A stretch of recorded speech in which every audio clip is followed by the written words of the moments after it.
Hello everybody, good morning and welcome to the United Stand. It's match day and it's the news show on the United Stand. Lots to talk about as Manchester United move closer to what would be a shock bargain striker January transfer deal. Guirassy, I think that's how you pronounce his name. We'll be talking about this and why Man United could get him for £15 million right at the start of January. Is he good enough though? I have my reservations, even though he's scoring a lot of goals for Stuttgart in the Bundesliga. We're also going to be talking about the AFCON and how Ten Hag has spoken about Onana maybe not going. I'm not comfortable with this. I'm not comfortable with it at all. We'll talk about that. Also, some other comments from Ten Hag that came out in the embargoed section. We're also going to be talking about Sir Jim Ratcliffe. A report came out late last night saying that Sir Jim Ratcliffe could be in place by Monday and may look to keep Jadon Sancho. We'll talk about the truth behind that and a lot of other things as well. And let's not forget, it's Christmas, the Christmas tree. Chris is still here. Some people think it should be called Christine. I don't like the name Christine. I'm sorry if there is a Christine in the chat. I don't like it. I preferred Chris. Chris the Christmas tree. Anyway, but it's match day as well, so there's lots to be excited about today. This is a huge game. I don't like 8 o'clock on a Saturday, but today I like it. I like it a lot. Getting the morning show done. I'm on That's Football at 3 o'clock for the 3 o'clock games, Arsenal Wolves. Have a bit of a takeaway and then straight into an 8 o'clock kickoff against Newcastle, which is going to be a huge test. How will we feel at 10 o'clock tonight? I don't know. I don't know. I can't speak. But let's start off with this story. So look, this is a player that I think he's a bit hipster at the moment, actually. I know the name. I know the player. I had to do a little bit of research. I'll put my hand up here. But, well, look, if I read you the report and then we can talk about the player himself. He's doing he's doing very well in the Bundesliga at the moment.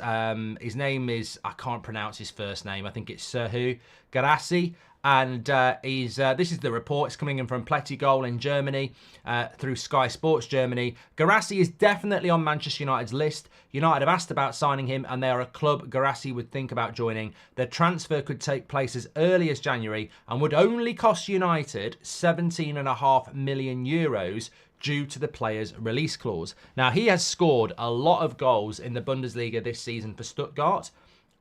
He is doing remarkably well. And he has got this £15 million release clause, which puts him into the equation of Taremi. Remember, a lot of you were talking about Taremi in last summer. And if we're looking for a striker to share the load with Rasmus or Martial, then there is a lot of logic to this. So, yeah, I mean, look, there's no denying it. Someone's going to do that deal, whether it's Fulham, Everton, Newcastle. Somebody will do that deal because he's scoring a lot of goals and he's available for so cheap. AC Milan are looking at him as well. So he's been on the radar of teams like Chelsea over the last few years. I mean, he's 27. He's going to be 28 before the end of the season. So he's been around for a while. I think he played for French youth teams. Currently plays for, again, is it Guinea? I can't pronounce the name again. It's not great for me this morning. But So I presume he plays in the AFCON, which is enough. So even if we buy him in January, he won't be playing for Manchester United. But I think that the attraction of this deal is the fact that he's scoring a lot of goals and he's ridiculously cheap. And he probably fits into the perfect scenario of sitting on the bench as the backup striker. I'm so distracted by the tree, says James. It is a beauty. I mean, it's hard for me to compete with that tree, and normally it's very easy when it's a beauty competition, but I can't compete with the tree. But no, it is an interesting deal. I mean, you know what? This is perfect. This is absolutely perfect. Would you sign Guirassy? Let's just do a quick poll this morning. Would you sign Guirassy? Simple as that. Yes or no. Now, for me, There's two things I consider here. The positives are that, and look, I would still keep Taremi involved. I don't know whether he moved anywhere. Did he move anywhere, Taremi? I don't know. Club says, Christmas show, got invited to the pre-show auditions on the 11th. Just wondering when we can expect to hear back about time and topic. Really excited, says Club 1878. Yeah, we're going to send those emails out this week, mate. So don't worry about that. Thank you very much for reminding me. We were already reminded. There's two things I would say about this Guirassy deal. First of all, scoring a lot of goals in the Bundesliga. Yeah, positive. Second thing, Taremi is still at Porto. That's not the second thing, but thanks to Captain Monopoly. Second thing is he's cheap. £15 million for a striker that's scoring goals is cheap. So he's scoring a lot of goals in the Bundesliga and he's cheap. And his overall game, from what I've seen of it, he's actually quite good at link-up play. You know, the thing that impresses me about from what I've seen of him, and I'll admit, I hadn't seen loads of him up until this season, and I haven't probably watched him ever play 90 minutes, but I've had a look at him, and what I do like is his link-up play is quite good. He's quite good linking up the play, he's got a nice first touch, he's quite strong holding it up. So they're all positives. They're all the positives for me. The negatives are, I don't think he's good enough. I don't. I really don't. I think I've seen his finishing. It doesn't look as smooth. You know, like a top striker that they're just smooth. For me, he looks like a player that could go through a run of games where he doesn't score for 20 games. He looks to me like a hot and cold striker. His finishing action doesn't look smooth to me. And when I say smooth, I don't think Jesus looks smooth as a finisher. So look, I'm not saying he's a bad player, and maybe for a bench player, that's absolutely fine. Maybe that is absolutely fine. But I just also worry as well is I think he's a player that needs to play every game. And I think if he's not playing every game, he'll go really cold. Because I think he's a player that's capable of going cold when he starts every week. And I think if you stick him on the bench a lot, he'll go colder. So it's a difficult one. He could, for the next 4 years, just keep scoring loads and loads of goals and be an absolute bargain. On the other hand, he is going to be 28, and you look at it and go, no one's really ever made a big play for him before. Is he a late bloomer, or is he just ultimately a bit of a flash-in-the-pan striker who runs hot and cold? For £15 million, you might not care about that, but we are Manchester United, and you don't catch Man City buying players like this. So why would you do that? I can see the pros and I can see the cons, but if we want to progress as a football club, I always say buy players to start for your first team and let them fight out for who ends up on the bench. Don't buy bench quality players because it brings the quality of your team down. Buy players who are good enough to start. And I mean, look, it's the Man City model, isn't it? Alvarez is on the bench sometimes. Bernardo Silva's on the bench. Grealish is on the bench. They don't buy bench players. Somebody will say Calvin Phillips, but I don't think they actually bought Calvin Phillips to be a bench player. He's just not been a very good signing. I think you need to buy, if you want to improve and you want to compete with the best, you've got to buy players that go into your first team. And even if you've got 16 players that are first team players, well, your bench is going to be very strong. Let them fight out for form. So I just think that this deal is, it doesn't feel to me like it's a Casido deal. It doesn't feel to me like it's going to be, a player who's 20 who's going to be brilliant by the time he's 24. He's 28 this season and he's having a good season, but there's a lot of risk. Some people would say there's no risk for 15 million quid though. Hope you and Chris are well, says Regard. Thank you very much. 66% of you would do the deal. So would you want Ivan Toney? Well, the problem with Ivan Toney is, and it's a great counter argument, says Cons and Kian. The problem with Ivan Toney is, it is a good deal, but it's also a risk because he will cost a lot. You know, you've got Guirassy for £15 million who's scoring goals for Stuttgart in the Bundesliga. You've got Ivan Toney, they're about the same age. I think they're both 27, who's going to probably cost you £60-70 million. And again, I would say that Ivan Toney would have the same problem. He needs to start every week. I find it amazing that Manchester United fans or Liverpool fans or Arsenal fans would want to buy a bench striker, someone to go on the bench. There aren't many strikers in world football that can operate well from the bench. I mean, we had one for a few years. His name was Ole Gunnar Solskjaer, but that strikers are so intrinsically linked to form. To sit on the bench and be the bench striker is really difficult. And I don't think Ivan Toney can be bought for 60 million quid to sit on the bench. He has to start. And then what happens to Rasmus? So, yeah, I don't see United going for Toney. And it's a difficult scenario because I like Rasmus.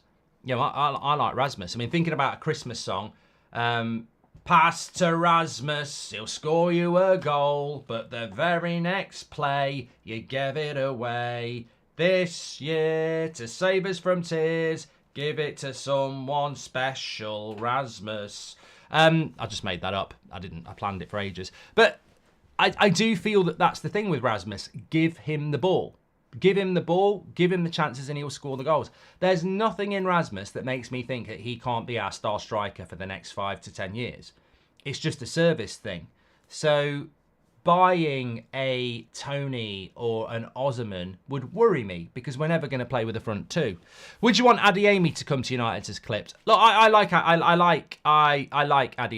I do like Adeyemi. And we do need to buy another striker. But you've got to be very careful about what you do, because that striker's got to be happy to sit on the bench. The positive side of things are that, and Dan says, there's nothing wrong with Højlund in my opinion, just needs players around him to feed him the ball. A couple of years he'll be one of the best. I completely agree with this, Dan, 100%. But you do need another striker as well.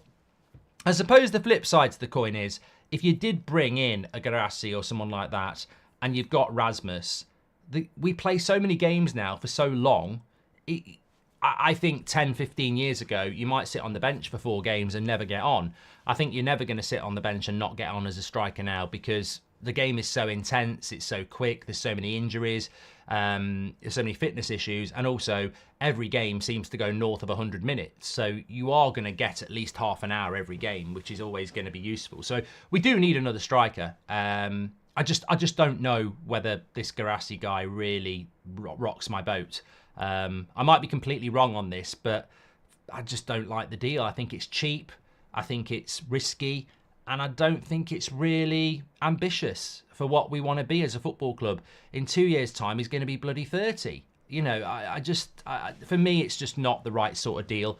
But I'm happy to be proved wrong on it. I really am happy to be proved wrong on it. Just talking about that Taremi is probably still an option as well. And the positive thing for me is, will Man United make any signings in January? I think there's every chance that we will. They might not be the signings that we want. They might have to be cheap, and there's no doubting that £15 million for Guirassy is a bargain. If we didn't have the release clause there, they'd probably want £40 to £50 million. So that's something to bear in mind as well. Let me just bring you some news in relation to the January transfer window. Some weird reports coming out late last night. Me and Sam, who work on the United Stand, were exchanging messages about this. There was this report coming in from Darren Lewis, who is, I think is the assistant editor at the Daily Mirror. And although he doesn't say it in his article, they said it on the tweet that Sir Jim Ratcliffe hopes to take over from Monday. And it said it in the article that there's still hope for Jadon Sancho. So let's just delve into that this morning, because it's a news show. Make sure you smash a like on the video and subscribe, by the way. Remember, it's a watch along tonight. Really excited about that. But let's hope it's a Saturday night takeaway for Manchester United. That means 3 points takeaway from St James's Park, if you didn't get it. But there is absolutely no chance that Sir Jim Ratcliffe takes over on Monday. None. I don't know why. I don't know. It didn't even say it in the article, so I don't know why it was being put out there. But there is no chance that Sir Jim Ratcliffe takes over on Monday. As far as we understand, it will not be announced on Monday either. I think in relation to the deal at the moment, you can never say never, but the feeling is that this is getting locked up with lawyers, and it will happen. It's a case of when, not if. But there's not really any confidence to say it'll be early next week, it'll be late next week, it'll be the week before, it'll be before Christmas. There is really no definitive guesswork going on now, so it certainly will not be Monday. And on top of that, Sir Jim Ratcliffe cannot take over on Monday, because he's got to go through this 6 to 8 week period where the Premier League ratify it. So he will not be taking over on Monday. That's just basically it. And we won't get the announcement on Monday either, which is bad news, because we want these. I mean, I wanted a full sale. I wanted the Glazers out. That's not going to happen. Boo hoo. But if this is what's going to happen, I want it to happen. You know, I'm bored of waiting now, and it's bad for the club that we're waiting. The second thing is there a way back for Jadon Sancho under Sir Jim Ratcliffe, as is hinted in that article? Well, I think we spoke about this last night. I think that a way back for Jadon Sancho would be a massive own goal for Sir Jim and his new regime. They do need to listen to the fan base, and as I said last night, I think players who turn their back on the club very, very rarely get a second chance. And he's turned his back on the club. He may have a story. It's hard to figure out what that story is. He may have a justification in his head as to why he's done this. But the bottom line is, whether you're in an argument with Ten Hag or not, you know, I think about some of the greats that have played for United in my lifetime. There's absolutely no way they'd fall out with Sir Alex Ferguson, refuse to apologise, and just go and sit earning money for 3 months and go to after parties and play computer games. You know, I think even Roy Keane, who, you know, would absolutely fall out with Sir Alex, I just don't think they'd put themselves in that position. And you've got to look at it and go, I don't see a way back for Jadon Sancho. And I think if Sir Jim Ratcliffe thinks there is one, why would you do it? Because I just think he's a spent force, and I think the trust has gone, and maybe the trust has gone from his side as well. The way I understand it, it's not just aimed at Erik ten Hag from Jadon Sancho. He's not happy with a lot of people within Manchester United, so it's an exit. It's an exit strategy. It has to go. Sancho is in the right, says N. Well, I mean, that's your opinion. You're not going to get me in a bad mood today. It's a match day and it's Christmas, but he's not in the right because he put a post out on Twitter angrily, without thinking, within a few minutes of a press conference from Ten Hag. So he's not in the right. You're never in the right to do that. It comes across as immature and petulant and disrespectful. He might have had his reasons for it, that he feels he's right, but it's never right to throw your club, players, manager and fans under the bus like that and embarrass everyone. If Sir Jim's supposed English revolution is legit, then there's no way he lets Sancho leave. Surely Ten Hag's not going to be happy if this happens, says Navin. Well, I won't be happy. I'm sure a lot of you won't be happy. You can't bring back a player and say, please come back, who's refused to play for 3 months and publicly belittled the club. You can't do that. But look, I don't know. Maybe Sir Jim Ratcliffe will do that. I don't know. But that's the update in relation to that. PC Master says, never say never, Mark. Jimmy Boy loves players with his British pedigree. Once he gets rid of Ten Hag, he will coach Sancho out of semi-retirement. That would make me throw up. Probably not actually throw up, but that would make me throw up because I don't want Ten Hag to go. I think it's a stupid thing to do. You're basically sacking a manager because of the upheaval caused by this sale by the Glazers. You've got to give Ten Hag a fair run at it with a new regime. And Sancho let the club down when we needed him. You know, think about all the games where we've had injuries, especially at right wing, and he's not here training. So, I you know, when the going gets tough, Sancho picks up his controller and starts playing computer games. That's not the sort of player that you want, is it? Look, there'd have to be a hell of a PR piece. That's all I'm saying. There's always two sides to a story. Of course there is. But it would have to be one hell of a story to turn the tide, I think. United We Stand says, I agree. Sooner the gets rid of Seven Hag, the better. Sir Jim will want the best in class. Mitchell and Carlo or Zizou would be that, not the wish version of Pep. Okay, you know when you read a chat and you realise you're not getting anything from it. It's like eating watermelon. Can't create a good culture at the club with people like Sancho there. He's a melt, says Steve. And Guirassy should stay at Stuttgart for his own sake, says Not So Average. And if we give player power more power, then there's no hope, says John. I think that's a great point as well. Player power has to be booted out of this football club. Imagine the message it would send to the fans and the squad if Sir Jim integrates Jadon Sancho back into this team. Like, it basically just shows you can put a tweet out, you can not play for 3 months and still come back. It's a great point. Some problems are bigger than the player, aren't they? Let's talk about some other news anyway, because there is a lot of news to get through this morning. Jadon Sancho is not the next topic. We're going to talk about Sir Jim Ratcliffe. No, we've spoken about that. We're going to talk about some comments that came through from Erik ten Hag last night after his embargoed press conference section. He was asked about whether is Garnacho's place under threat with Marcus Rashford being available for the Newcastle game. Obviously, he missed out against Galatasaray. He said, didn't you see our games? They were both in the team against Copenhagen and Everton. Look, I think it's interesting about Rashford and Garnacho. Rashford, you've got to find a place for him in the team as far as I'm concerned. You know, and Ten Hag goes on to say that Rashford's motivated and enjoying playing off the right-hand side. I don't think he is. I don't think he is. And it's not because Marcus Rashford's got a brand or an ego or any other stupid excuse. I don't think Rashford's happy off the right-hand side, because if I go right-hand side Christmas tree and I want to shoot and I'm shooting at the goal, yeah, I'm shooting across. I've got to shoot across. And that's not as easy a shot. That, you know, anyone who's played the game, when you're on this right-hand side and you cut inside, if you haven't got a left foot, you've got to shoot off your right foot. So I'm going to be shooting across like that. Whereas, if I'm over on the left wing, and I cut inside, I'm on the right foot, I can do all sorts. I can curl it, I can lace it. It's a much better shot. So Marcus Rashford, quite rightly, will want to play off the left-hand side. That's where he'll want to play. Because he knows he can shoot better. And if you are an inverted player, i.e. a left footer playing on the right, like Anthony, or a right footer playing off the left, like Rashford, when you cut inside and shoot, you've got more of the goal. You can go top corner, bottom corner off both sides. You can curl it. It's an easier shot. When you're a right footer on the right wing and you cut inside, you can't shoot. If you've got no left foot, you literally can't shoot. And in the modern game, most defenders will show you inside. They do. Most of the time they will. Where Rashford's potentially better on the right-hand side is crossing, because he's got the natural cross. Now, do you think Marcus Rashford wants to be whipping crosses into the box for Rasmus and Bruno and Garnacho? Or do you think Marcus Rashford wants to be getting on the end of crosses and shooting on his right foot? So, look, Rashford will want to play on the left. And I don't think he's finished on the left. But Garnacho off the left is offering more at the moment. So I think we will see Rashford off the right and Garnacho off the left tonight. And Anthony back on the bench. Which is interesting because Anthony's just had his best game for United this season. But we can't be ego United. Look, I look at the team tonight, and I want to talk about this Onana thing in the AFCON, but I look at this team tonight, and I'm like, well, Garnacho has to start off the left, then it's Rashford or Anthony on the right-hand side, and should Anthony be dropped? I don't know.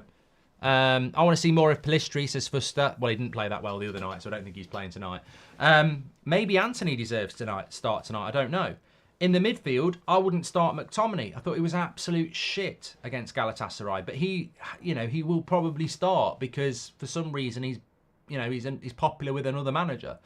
He'll probably play Maguire and Lindelof tonight, and I'd play Shaw and Varane. So, look, I'm a big fan of Ten Hag. I want him to be successful, but I'm confused by what he's doing with the team at the moment. I don't know what's going on the training ground. I don't know who he's falling out with. I don't know. But to me, tonight, you put Luke Shaw and Varane as your centre-backs, freshens it up, and they're a better centre-back pairing.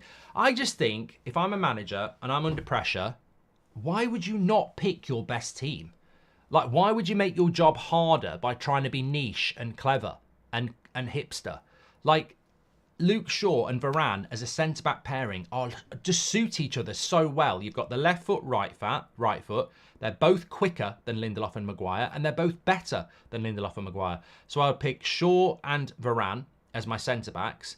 And then in the midfield, I'm dropping McTominay, and I'm going to play Mainu, Amrabat and Bruno, and I'm going to put Garnacho on the left. And I just think you've got a much better chance of winning the game than having McTominay in the team, Maguire and Lindelof, and maybe Rashford on the left. So it'd be interesting to see what he does. I'm not saying that we can't beat Newcastle if he goes for that team I think he'll go for, but like if we lose tonight, I'll be honest, if we lose tonight, I think because it's Christmas and Chris is here and everyone's in a good mood and it's back to the Premier League where we've won 5 of our last 6, I don't think we've got any comprehension of what it's going to feel like if we lose tonight.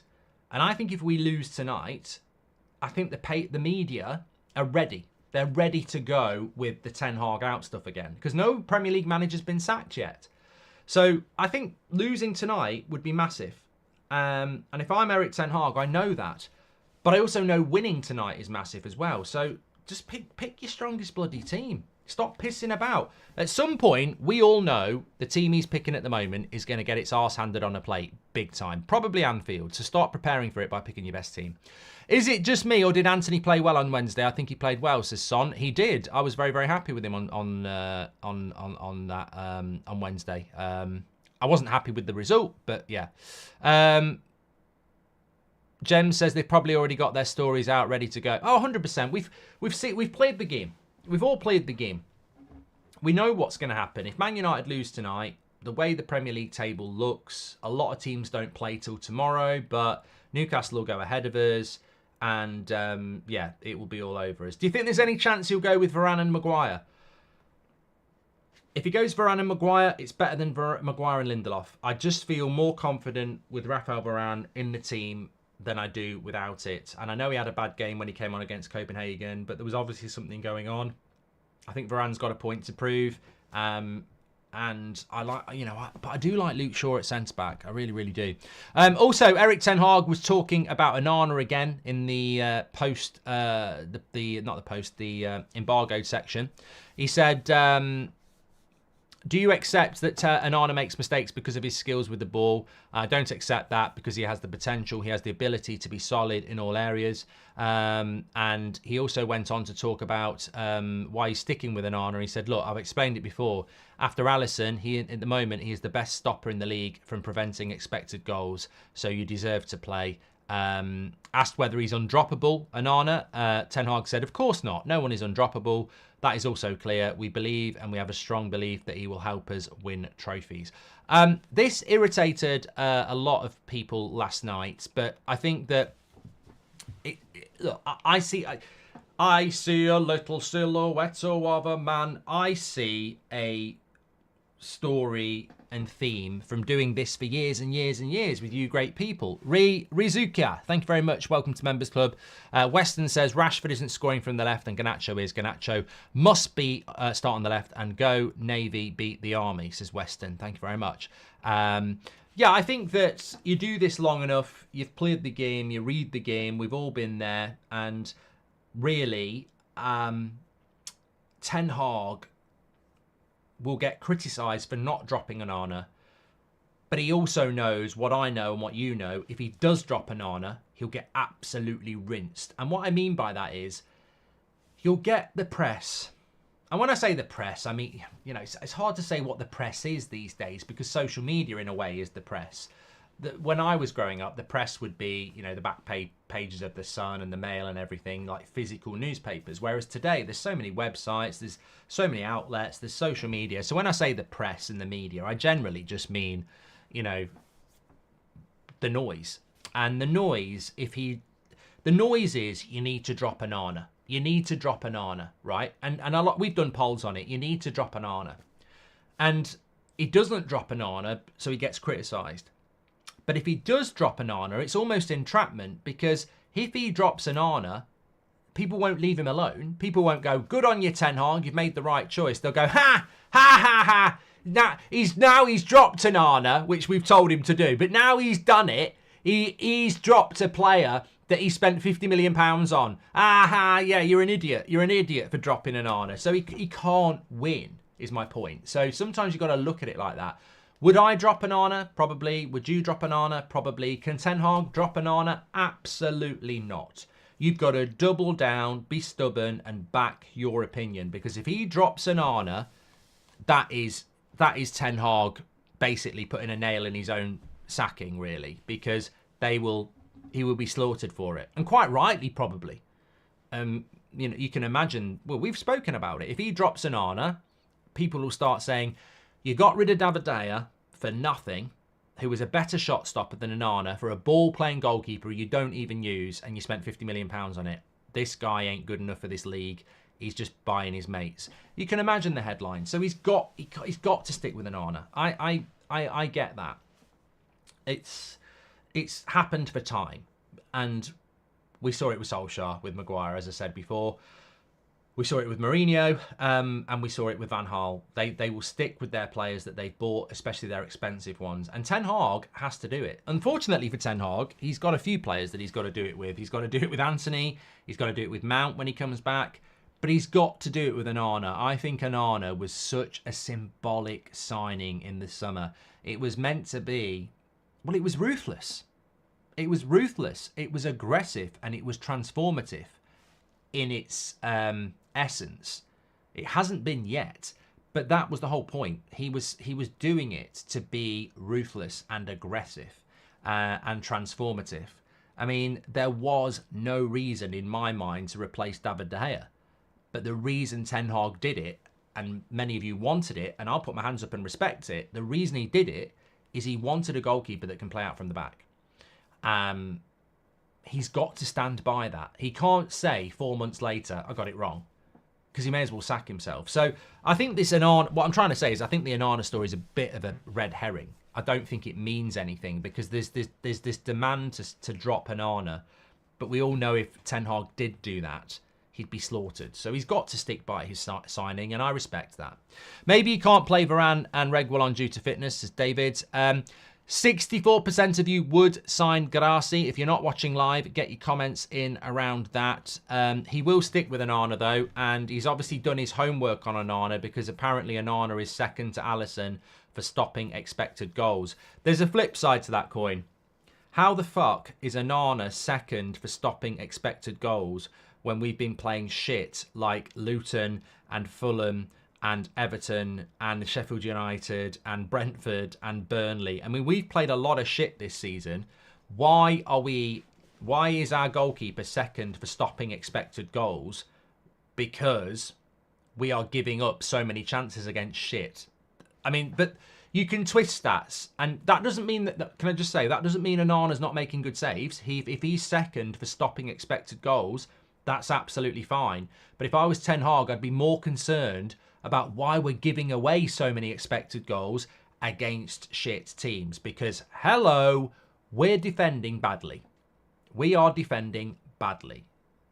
As I said, against Copenhagen, against Everton, against Galatasaray, 10 shots in the box in each of those games. We are defending badly. And look, if Onana goes to, like Jeff says, Onana at Anfield, I'm not looking forward to that.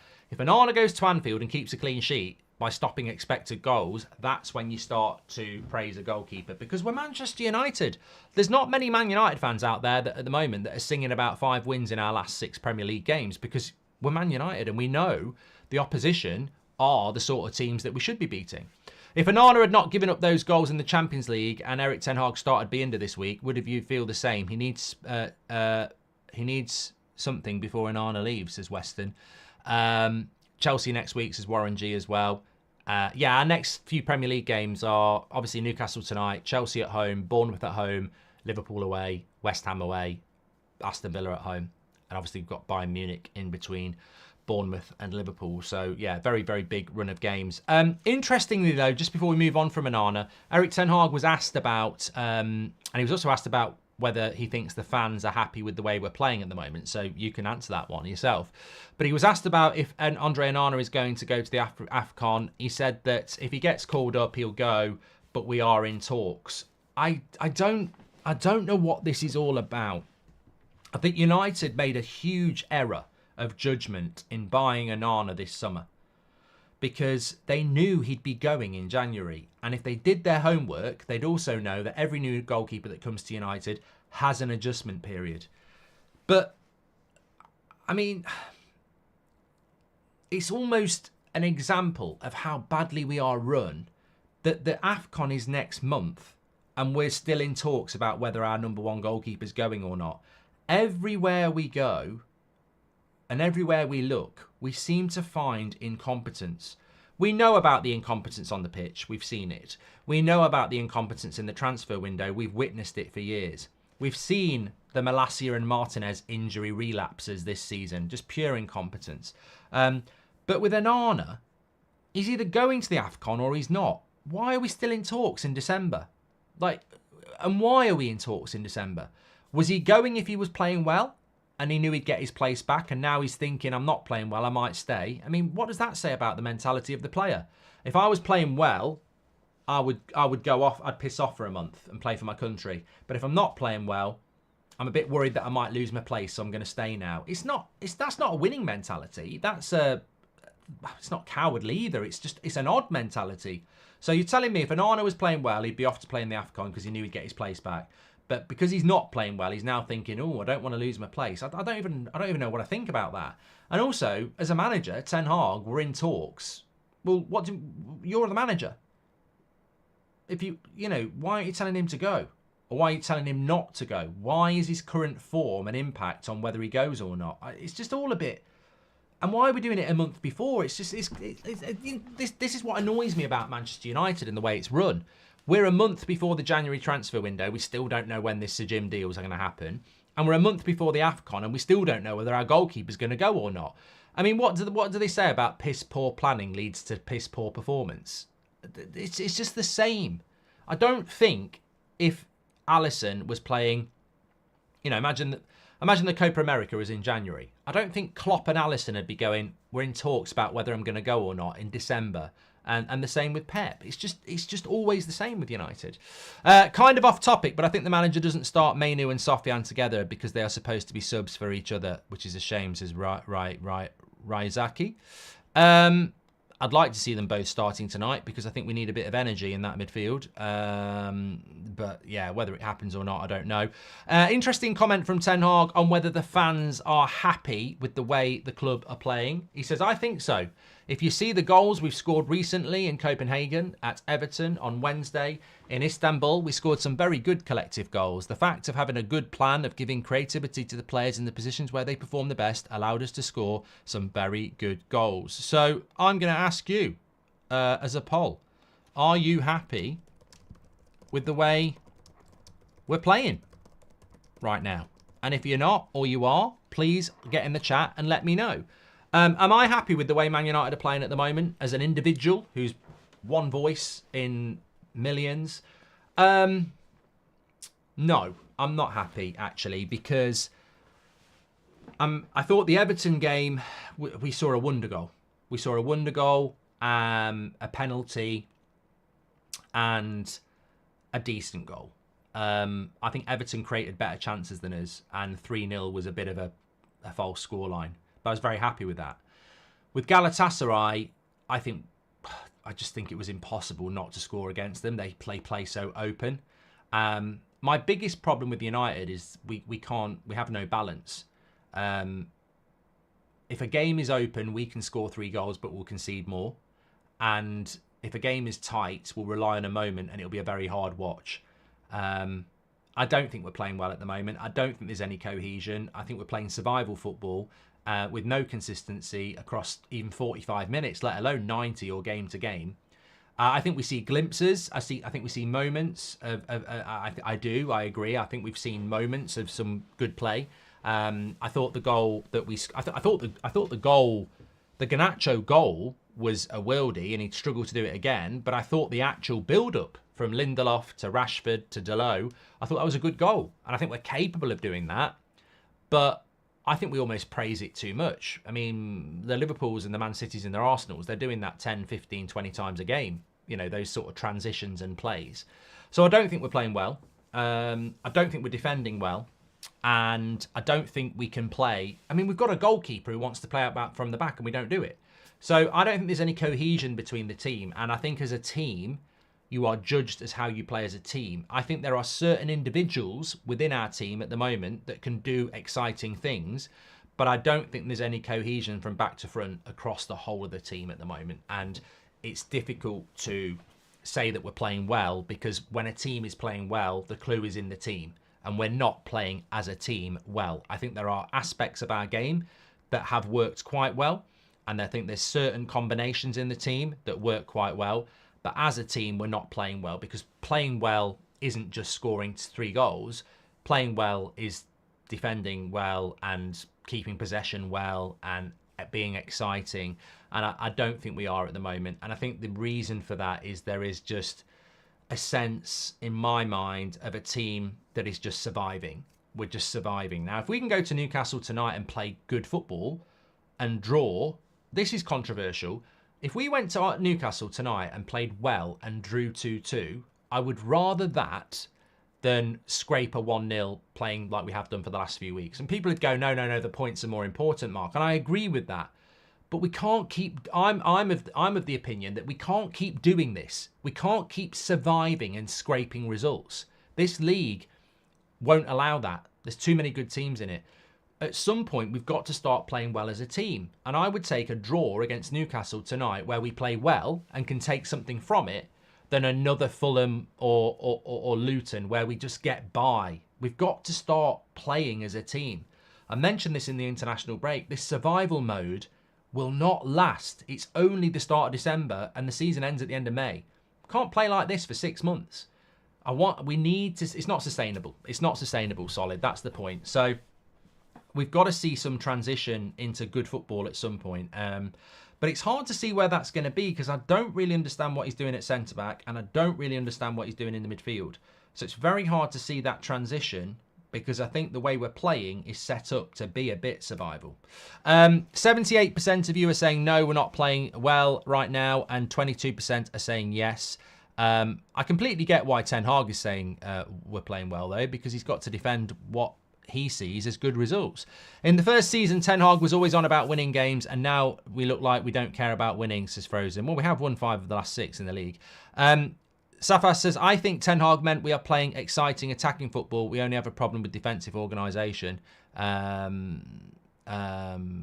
says, you're talking shit. Obviously take the points. Well, no, I'm not. I actually explained mine, whereas you just wrote a sentence that makes no sense.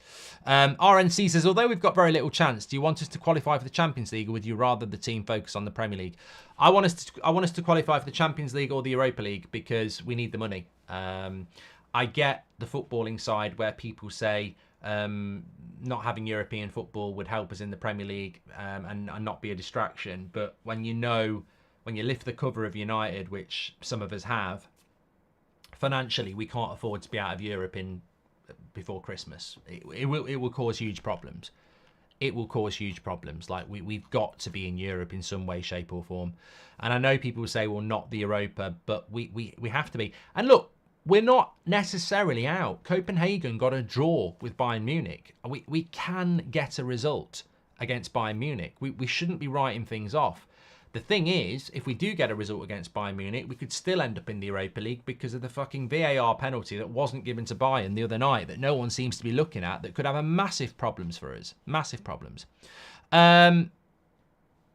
We don't need to qualify, so Jim is rich, says Brian. Yeah.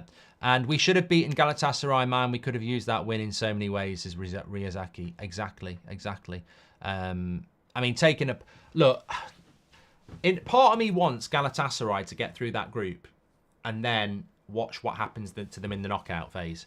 Like, they are so wide open, the way that they play, that a decent team would just... Yeah, I'd hate to see what Man City would do to Galatasaray or Arsenal. I think they'd absolutely dismantle them. I really do.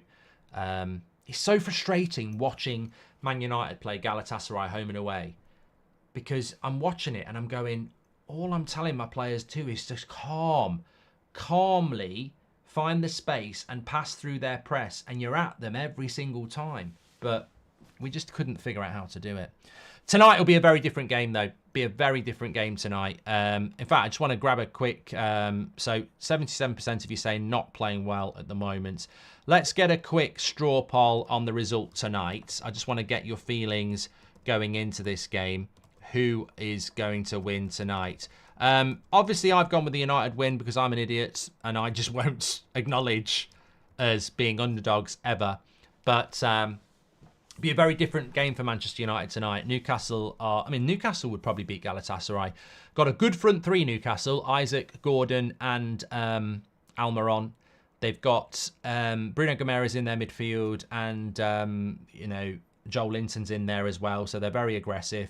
Their defence is well organised. I don't know. Part of me thinks we're better off if this game's open so that we can score goals. I think if it's tight... I don't know whether we can win a tight game at St James's Park 1-0 or 2-1. I think for us it's better if it's a bit open, but Newcastle don't normally play open. I think it's so important we come out there not losing. And we've got to take something from this game, because we all knew this week was going to be massive. Everton, Galatasaray, Newcastle. If we come out of this beating Everton, drawing to Galatasaray, losing to Newcastle, that's a bad week. If we can come out with a win, draw, win... it's not a bad week. If we come out with a win, draw, it's probably not as good as it could have been. But we've got to win. We've got to win. Well, I want to win. But 50% of you are going with a Newcastle win. 34% of you are going with a Man United win. Interesting. Don't forget, I'm on That's Football at 3 o'clock this afternoon for the 3 o'clock games. Arsenal play Wolves. So if you fancy a bit of football escapism with me and Chris, the Christmas tree. Can't wait to see what he looks like with the blue lighting and everything, actually. That'll be Chris, you're going to get a debut on That's Football. What do you think about that? We're not changing your baubles. They will stay red. Yeah, I'm not buying... Imagine having to change your bloody... I'm not changing your baubles to green and blue for That's Football, you twat. You bloody show off. Who do you think you are? You're a side act. Not bloody changing your baubles. Anyway, if you want to get your Christmas jumpers, by the way, I'm wearing another brilliant design that we've got this year. This is probably my favourite. I do like the one I had on last night, but this for me is the one I'm going to wear to all the pubs and stuff because it's quirky, it's clever, and everyone will appreciate it. And it's also from a time when we were winning, and it's nostalgic, and Christmas is nostalgia. Links in the live chat, the video description, or United Stand Shopify. And don't forget the Christmas show. We've still got about 30 tickets. Well, I don't know whether we have. It might be sold out now, but links in the live chat and the video description. Christmas show, a week on Monday. Can't wait for that. Take care, everyone. I'll speak to you a little bit later on That's Football or on here tonight for what's going to be a great watch along. Speak to you later. Take care.